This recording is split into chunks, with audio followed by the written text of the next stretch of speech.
Hello বন্ধুরা, কাল ছিল প্রভু জগন্নাথ দেবের উল্টো রথ। প্রভু জগন্নাথ দেব বলরাম ও সুভদ্রা দেবী মাসির বাড়ি থেকে 8 দিন পর নিজের মন্দিরে ফিরে আসবেন। কিছু ভিডিও তোমাদের সঙ্গে শেয়ার করছি।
আর সামনে ভিড় করবেন, নামতে পারবেন।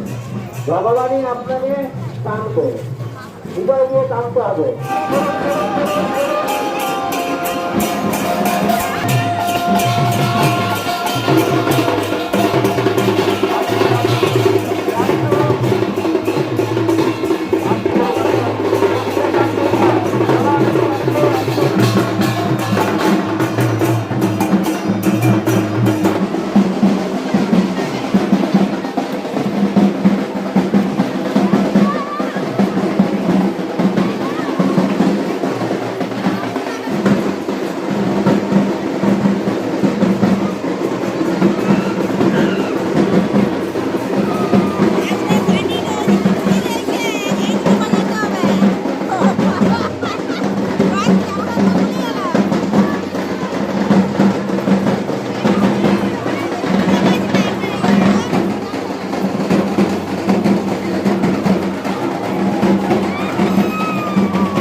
এখানে কথিত আছে যে মা লক্ষ্মী প্রভু জগন্নাথ দেবকে ঘরে ঢুকতে দেবেন না, বলরাম সুভদ্রা দেবীকে ঘরে ঢুকতে দেবে। ওদেরকে মা লক্ষ্মী কিছু বলবেন না। প্রভু জগন্নাথ দেবের উপর মা লক্ষ্মী রাগ করে থাকবেন, কারণ জগন্নাথ দেব মা লক্ষ্মীকে সঙ্গে নিয়ে যায়নি, তাই প্রভু জগন্নাথ দেবের উপর রাগ করেছিলেন।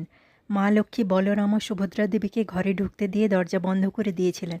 তখন প্রভু জগন্নাথ দেব 2 হাঁড়ি মিষ্টি নিয়ে মা লক্ষ্মীর রাগ ভাঙিয়ে ঘরে ঢুকেছিলেন।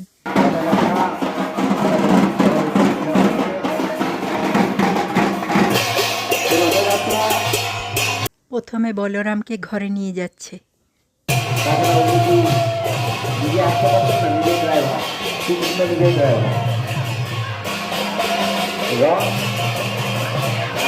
রথযাত্রা উৎসব মহাপ্রভু ভগবানকে দর্শন করে তিনি রথযাত্রা রথের দান দিয়েছিলেন। যখন আর বলরামকে নিয়ে চলে গেছে, বলরাম ঘরে ঢোকার পর সুভদ্রা দেবীকে নিয়ে যাচ্ছেন। সুভদ্রা মহারানী যাচ্ছেন, আপনারা কি উল্লু করবেন?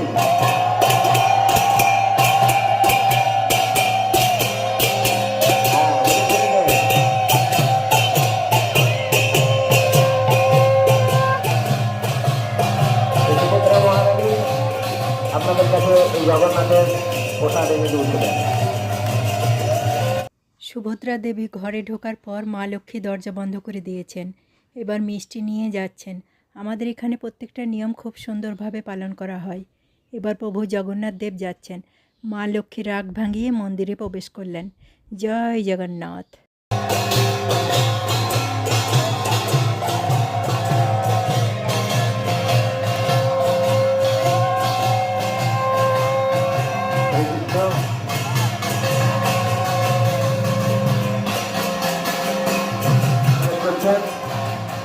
ওইখানে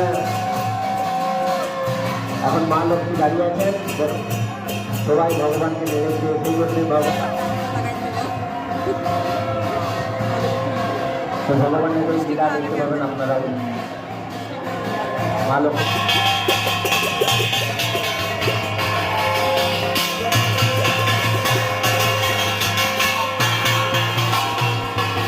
নিজের মন্দিরে বলরাম, সুভদ্রা দেবী ও প্রভু জগন্নাথ দেব প্রবেশ করলেন।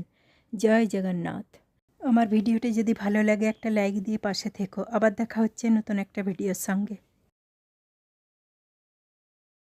আর এখানে মাসির বাড়ির মন্দিরটিতে প্রভু জগন্নাথ দেব চলে যাওয়াতে খুবই ফাঁকা লাগছে।